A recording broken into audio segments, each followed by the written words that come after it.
आप सभी ने कभी सोचा हो कि हथौड़ी में लोहा भी ज़्यादा लगता है, शक्ति भी उसमें ज़्यादा है, फिर भी ताला तोड़ने में बहुत समय लगता है। हथौड़ी में लोहा भी ज़्यादा है, उसमें शक्ति भी ज़्यादा है, इसके बावजूद भी ताला तोड़ने में समय बहुत लगता है। जबकि चाबी में शक्ति भी कम है, लोहा भी कम है, फिर भी बहुत जल्दी से ताला खुल जाता है। कारण हथौड़ी ऊपर से प्रहार करती है और उसे तोड़ने का प्रयास करती है, तोड़ने की कोशिश करती है, जबकि चाबी अंदर तक जाकर उसके अंतर मन को छूती है बड़े प्यार से और बिना चोट किए ही उसको स्पर्श करती है और जल्दी से जल्दी वह ताला खोल देती है। तोड़ती भी नहीं, खोल देती है, ताकि और भी कभी लगाना हो तो उसको लगा सकते हैं। पर हथौड़ी से तोड़ने के बाद में वो ताला तो लोहे के भाव से बिकता है और कुछ काम का नहीं रहता। दिल में उतरती है चाबी, चाबी दिल में उतरती है ना, और हथौड़ी दिल से उतरती है, इतना अंतर है। चाबी सहज रूप से अंदर में जाती है, उसके दिल को, हृदय को स्पर्श करती है और खोल देती है, जैसे कि समय सार हल्के हल्के से, धीरे धीरे से तत्व ज्ञान की वह चाशनी अंदर में जाती है, उपयोग में लगती है और उसके अंदर पगती है चाशनी धीरे धीरे और पूरे में लग जाती है। कहीं से भी स्पर्श करो वह हर जगह आनंद ही आनंद बरसाती है। लेकिन अन्य साहित्य, विषय भोग की ओर ले जाने वाले साहित्य, शरीर के सुंदरता की कथा करने वाले साहित्य, भोगों की कथा करने वाले साहित्य हथौड़ी के समान है। समय भी ज़्यादा, पैसा भी बर्बाद, आत्मा भी बर्बाद, कर्मों का बंधन, हर जगह घाटा ही घाटा है। और पहली क्लास में मैंने आज आपको बताया है कि बनिए के बच्चे कभी घाटे का, बिल्कुल। आज आपको एक होमवर्क है अपने घर जाकर के कहानी सुनाने का, सुना देना।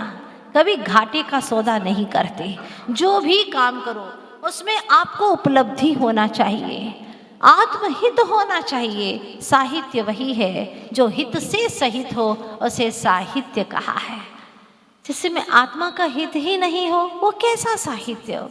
तो यह चाबी के समान है समय सार, जो भीतर में लगे मोह के ताले को, अनादि से लगे ताले को तोड़ देती है, तोड़ नहीं खोल देती है, खोल देती है। यह समय सार की है, समय सार की है, की चाबी है। आचार्य भगवान कुंद कुंद स्वामी कहते हैं, हे भव्य जीवों, काम भोग बंद की कथा, खाना पीना, कमाना, सोना, उठना बैठना, लोगों से कैसे व्यवहार करना, आर्ट ऑफ लिविंग, ये सारी बातें तुम्हें आती हैं। फिर भी समझाने वाले पैसा कमा रहे हैं धड़ल्ले से और तुम देते जा रहे हो। होता वही है जो तुम्हारे भीतर में रहता है, वही होता है। अब देखिएगा जैन सिद्धांत क्या कहता है। एकेंद्री है तो वह मोह कर्म का ज़्यादा से ज़्यादा एक सागर तक का बंद कर सकता है। सागर तो आप जानते हैं ना, वही गड्ढे वाली बात है ना। हाँ, बहुत कठिन कठिन विषय याद कर लिए इन लोगों ने। तो एकेंद्री जीव एक सागर से ज़्यादा बंद नहीं कर सकता, उसकी इतनी क्षमता ही नहीं है कि वह ज़्यादा बंद करे। मोह कर्म का एकेंद्री जीव, मोही कर्म का सबसे ज़्यादा बंद होता है और उसमें भी अगर एकेंद्री है तो एक सागर से ज़्यादा बंद नहीं कर सकता। 2 इंद्री है तो 25 सागर से ज़्यादा बंद नहीं कर सकता। 3 इंद्री जीव है तो 50 सागर से ज़्यादा बंद नहीं कर सकता। 4 इंद्री जीव है तो 100 सागर से अधिक बंद नहीं कर सकता। और असेनी पंचेंद्री जीव है तो वह 1000 सागर से ज्यादा बंद नहीं कर सकता। एक कर्म सिद्धांत है, कर्म कांड, जो भगवान ने देखा है, जाना है, वही हमें कहा। एक इंद्रिय है तो 1 सागर से अधिक नहीं, 2 इंद्रिय है 25 सागर, 3 इंद्रिय है 50 सागर, 4 इंद्रिय है 100 सागर, असेनी पंचेंद्रिय है तो 1000 सागर, इससे अधिक बंद नहीं कर सकता। लेकिन तुम जैसे पंचेंद्रिय सैनी हो, मिथ्यात्व हो, अनंतानुबंधी कषाय है, अशुभ लेश्याएं हैं, कृष्ण नील कापोत जो अशुभ लेश्याएं हैं, तो वह एक जीव एक समय में 70 कोड़ा कोड़ी सागर का बंद कर सकता है। मतलब कितने सामर्थ्यवान हो तुम। हाँ, बहुत सामर्थ्य है तुम्हारे अंदर कि तुम एक समय में 70 कोड़ा कोड़ी मतलब करोड़ को करोड़ से गुणा करो, इतने सागर का बंद एक समय में कर सकते हो। मतलब ये कि इतने परिणाम बिगाड़ सकते हो कि तुम्हें ऐसे दुष्कर्मों का तीव्रता से बंद हो सकता है। और उतनी ही क्षमता तुम्हारे पास में है पंचेंद्रिय सैनी जीव के पास में कि वह सम्यक दर्शन भी प्राप्त कर सकता है। जितने धर्म में आगे बढ़ सकते हो उतने कर्म में भी आगे बढ़ सकते हो। जिसकी बुद्धि तेज है, चाहे तो वह बुद्धि को जिनवाणी में लगा करके सम्यक ज्ञान को प्राप्त कर ले, और न चाहे तो षड्यंत्र करे, कैसे लोगों को गिराना, कहाँ ले जाना, कहाँ पटकना, ये सारे भी अपनी तीव्र बुद्धि से कर सकता है। चॉइस आप लोगों के हाथ में है। तो आज तक इस जीव ने एक इंद्री से असेनी तक तो सुना भी, से असेनी होकर के सुना भी, लेकिन समझ में नहीं आया, क्योंकि हित अहित को नहीं जाने सो असेनी। आत्मा का हित किसमें है वो नहीं जानता। मात्र पंचेंद्रिय सैनी जीव को ही सम्यक दर्शन प्राप्त करने की सामर्थ्य है, इसके पहले नहीं। इसीलिए 6 ढाला में कहा, ताहि सुनो भवि मन थिर आन, जो चाहो अपनो कल्याण। प्रभु की वाणी को ताही सुनो, सुनो सुनो, उसको सुनो। तो सुनने का मतलब यह है कि 4 इंद्रिय तो गायब, पंचेंद्रिय ही सुनेगा, ठीक है ना, क्योंकि उसी को कर्ण इंद्रिय होती हैं, इसलिए 4 इंद्रिय की तो चर्चा ही नहीं है। पंचेंद्रिय की बात है जिसके पास में कान है। फिर ताही सुनो, सुनो में एक चीज आ गई, 4 इंद्रिय गायब हो गई, ठीक है। अब कहते हैं भवि, ताही सुनो भवि, भव्य जीव होना चाहिए। यही नहीं, मन वाला भी होना चाहिए, सैनी होना चाहिए और भव्य जीव होना चाहिए। क्योंकि अभव्य जीव को कई बार वह समो शरण में भी चला गया, लेकिन भगवान की वाणी सुन करके नहीं आया। बेचारा घूमता रहा वहाँ पर, कहीं वापियाँ देखी, कहीं खाइयाँ देखी, सुंदर सुंदर वृक्ष देखे, कल्प वृक्ष देखे, नृत्यांगनाएं देखी, और वहाँ पर झील के पास में वृक्ष के नीचे यही देखता रहा, सारे दृश्य देखता रहा, बाहर के दृश्य देख करके घूम घुमा करके वापस आ गया, लेकिन भगवान के दिव्य ध्वनि का श्रवण नहीं किया। क्योंकि अभव्य जीव भास्वत कूट से आगे जा ही नहीं सकता, उसको भाव ही नहीं होते। तो कम से कम आज आपने इतनी प्रामाणिकता तो दे दी कि आप यहाँ जितने भी भव्य जीव बैठे हैं वो सब के सब भव्य जीव है, अभव्य नहीं है। अभव्य जीव को भगवान की वाणी सुनने का भाव नहीं आता। अधर्मी जीव को आ भी जाए कदाचित किसी के कहने में आकर, तो यहाँ आकर के भी कहते हैं ना, पापी अधर्मी जीव को धर्म कथा न सुहाय, के ऊँघे के लड़ी पड़े, के उठी के घर जाए। जो पापी अधर्मी जीव है उसको धर्म कथा सुहाती नहीं है। या तो आ जाएगा किसी के कहने से तो ऊँघता रहेगा, 2-4 को और हिलाता रहेगा, बेचारे वो सुनने बैठे उनको भी सुनने नहीं देगा। होता है, कई बार ऐसा होता है, आते हैं यहाँ पर और सो जाते हैं। हुआ था एक बार ऐसा ही, आसो जी की धर्म सभा में काफी लोग आते थे, पर एक व्यक्ति, और बिफोर टाइम आकर के बैठ जाते, पर एक व्यक्ति आता और वो पीछे ही बैठता, शुरू से भी आता तो पीछे ही बैठता। ये उनको कुछ बात समझ में नहीं आई।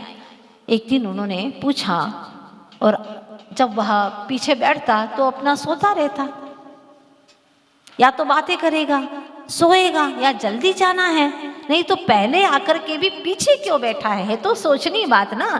आसू जी ने पूछ लिया, क्यों? सुन तो रहे हो, सुन तो रहे हो? हाँ हाँ सुन रहा हूं।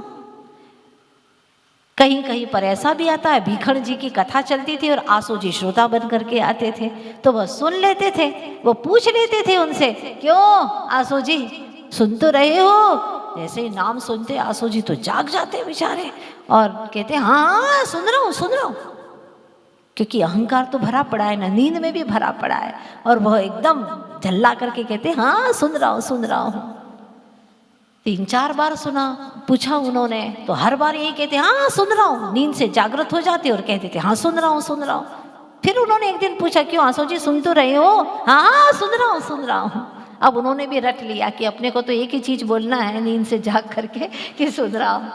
अब की बार वक्ता ने वाक्य बदल दिया और उन्होंने कहा, क्यों आसू जी सो तो रहे हो? हाँ हाँ बिल्कुल। बात पकड़ में आ गई। मतलब यह है कि पापी अधर्मी जीव को धर्म कथा सुहाती नहीं है, और इधर उधर की गपशप हो तो उसको बहुत अच्छी लगती है। विषय भोगों की बातें हो, राग रंग की बातें हो, दुश्मन की कोई पोल पट्टी खोलने वाला हो, अरे इतने अच्छे से कान लगा करके, और वो यंत्र लगा करके आता है ताकि अच्छे से उसको सुनाई दे। पापी अधर्मी जीव को धर्म कथा न सुहाए, के ऊँघे के लड़ी पड़े। कुछ लोग ऐसे भी होते हैं, धर्म के नाम पर लड़ाई करते हैं, कुछ भी लड़ाई करना, बस इसके बिना खाना ही नहीं पचता है, करो तो क्या करो। पापी अधर्मी जीव को धर्म कथा न सुहाए, के ऊँघे के लड़ी पड़े, के उठ के घर जाए। बिल्कुल सही कहा है। तो वह आता भी है भगवान के समव शरण में, लेकिन सुनता नहीं है, ऐसे ही लौट करके चला जाता है। जब सुनने का समय था तो सुना नहीं, और अब मर करके पशु बन गया। अब उसको ललक आती है कि सुन लो, और मान लो यहाँ धर्म सभा में भी श्वान बन करके आ गया सुनने के लिए, तो आप सुनने देंगे क्या उसको? ए भगाओ भैया भगाओ भगाओ, कुत्ता आ गया बीच में, भगा दोगे उसको? गाय आ जाए सुनने के लिए, अब भगा देंगे। कोई सांप आ जाए सुनने के लिए, भगा देंगे। भाई आप ही भाग जाएंगे। ओ नैनागिर में आचार्य भगवान के प्रवचन श्रवण करने के लिए नाग नागिन का जोड़ा कई दिनों तक बिल से बाहर आकर के श्रवण करता था। भव्य जीव थे। वो दृश्य आपको दिखाई देने वाला है, 7 तारीख को भूलिएगा नहीं। अद्भुत क्षण होंगे वहाँ जब आचार्य भगवान की कथा का श्रवण करेंगे। अद्भुत कथा का, आध्यात्मिक कथा का श्रवण ही नहीं, उसको जीवंत देखेंगे अपनी आंखों से, जिसको देखने के लिए हजारों लोग बाहर से आते हैं, वो आपको देखने का अवसर मिलेगा। मैंने आज इसलिए बोल दिया कि अक्सर करके लोगों को ज्ञात नहीं होता है, और बाहर के लोग आनंद ले लेते हैं, और फिर जो उस नगर के लोग हैं वो अगले साल आनंद लेना शुरू करते हैं। तो कहीं ऐसा ना हो कि आप लोग भूल जाएं। इसीलिए बता देना चाहती हूँ कि ये अवसर आपको खोना नहीं है। तो होता ये है कि जब एक इंद्रिय से सामर्थ्य नहीं थी तो भोगों की भी सामर्थ्य नहीं थी, उतना ही भोग पाता था। एक इंद्रिय जन्य ही भोग की क्षमता थी, लेकिन जैसे जैसे इंद्रियां बढ़ती गई, भोगों की क्षमताएं भी बढ़ती गई, और अपने आप को सब कुछ समझने लगा। धन दौलत और पुण्य से आ गया, फिर तो कहना ही क्या। अक्सर करके धनाढ्य लोगों के बच्चे व्यसनी हो जाते हैं। वो शान मानते हैं, शौक करते हैं, और कहते हैं हम थोड़ी ना व्यसन करते हैं, वो तो शौक या तौर पर कर रहे। क्या हो रहा है ये? जहाँ हमारे जिनेंद्र भगवान ने सच्चा जैनी होने के लिए उन व्यसनों से कोसों दूर रहने की बात कही है, उसको स्पर्श करना वर्जित कहा है। और अगर तुम अपना भव सुधारना चाहते हो तो भगवान के कहे वचनों के अनुसार चलते चले जाओ, तुम्हारा भव सुधरेगा।